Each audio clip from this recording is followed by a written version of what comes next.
Večný zákon lásky. Prvé prikázanie.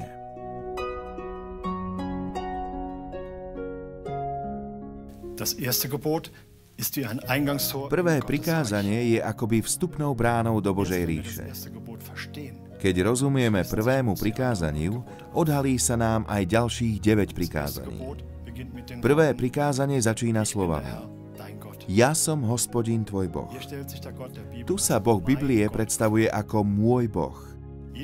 Každý obyvateľ Božieho kráľovstva potrebuje pevnú vieru a dôverný vzťah s Bohom.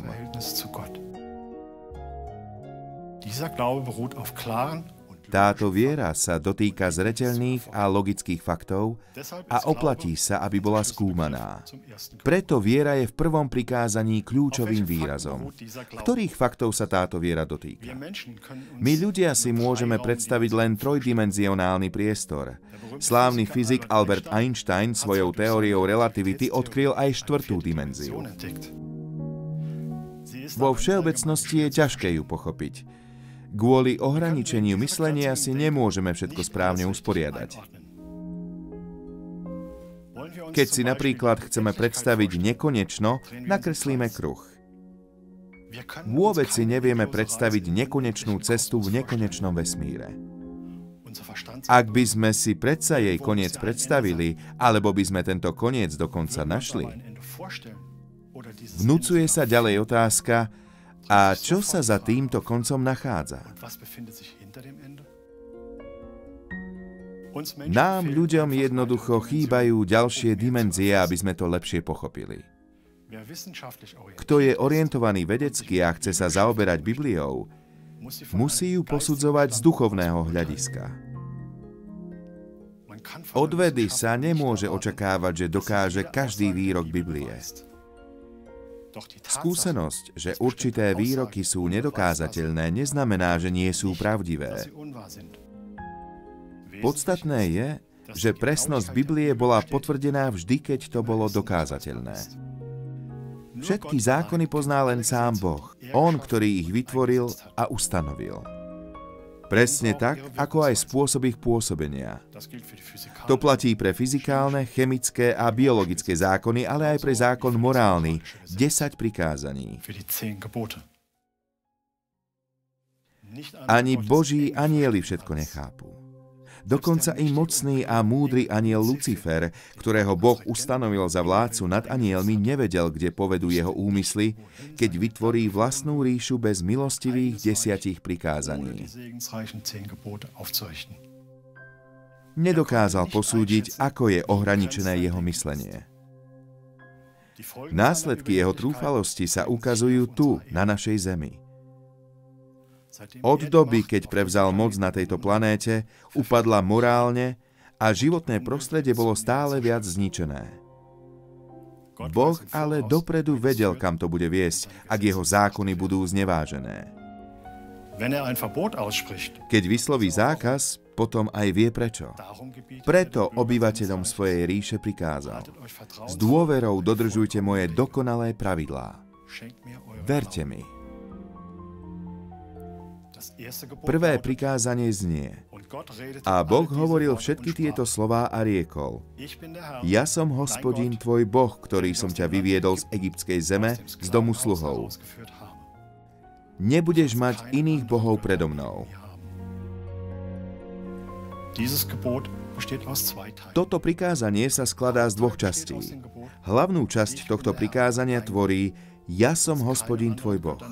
Nebudeš mať iných bohov predo mnou. Boh tu varuje svoje stvorenie vo vesmíre pred tým, aby okrem neho neúctievali iných bohov. On je jediný Boh a zaslúži si úctu. Varuje aj pred pravidlami a prikázaniami, ktorými sa údajne vybuduje lepšia ríša a lepšia vláda, ktoré však odporujú jeho radám.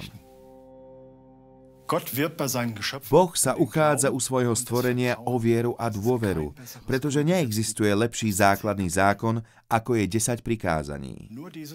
Len tento základný zákon garantuje život v pokoji a láskavú ohľaduplnosť. Stredná časť tohto prikázania vysvetľuje, kto je Boh a ako si počína. Vyviedol som ťa z egyptskej zeme z domu sluhov. Boh pripomína túto skúsenosť Izraelitom, ktorú s ním mohli prežiť. Vyviedol ich s veľkou mocou z otroctva a dokázal, že je mocnejší ako egyptskí bohovia a ich prívrženci.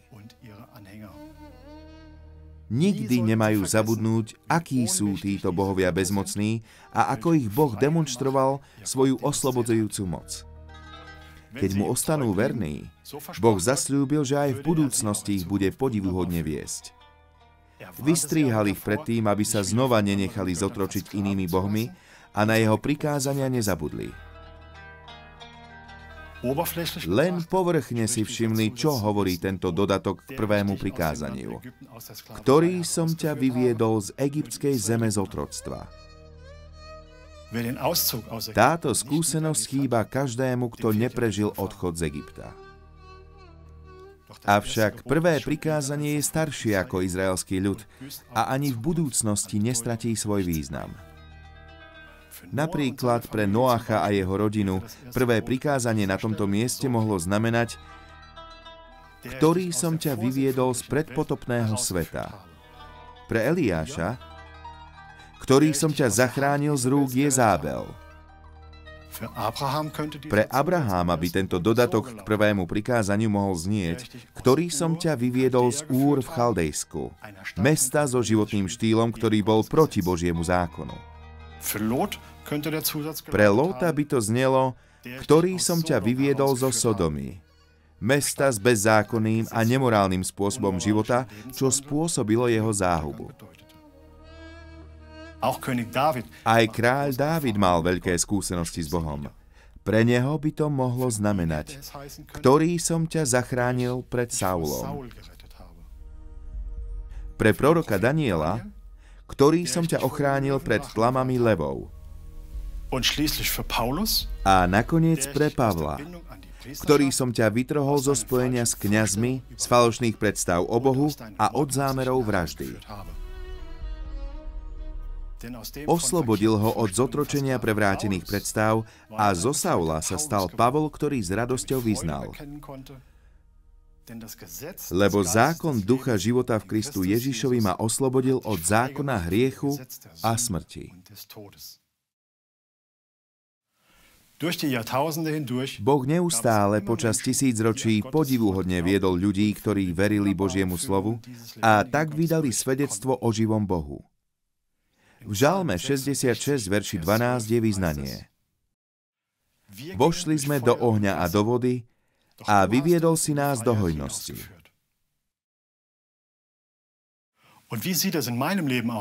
Ako to vyzerá v mojom živote? Aké skúsenosti mám s Bohom? Môžem povedať: môj Boh ma vyviedol z ťažkých situácií alebo ma chránil v nebezpečenstve? Okrem môjho Boha nebudem mať iných bohov. So svojím Bohom mám veľkolepé skúsenosti. Pre Boha nie je nič dôležitejšie ako človek, ktorý túži po oslobodení a vyvedení z otroctva cudzích bohov. Oslobodení z otroctva ponižujúcich zvykov, falošných predstav, prázdnych záľub a tým aj zo spoločenstiev, ktoré ich spájajú, ktoré ich pútajú a zotročujú. Preto písateľ Žalmu vyznáva: Hospodin vykúpi dušu svojich služobníkov a neponesú žiadnej viny niktorí z tých, ktorí sa utiekajú k nemu.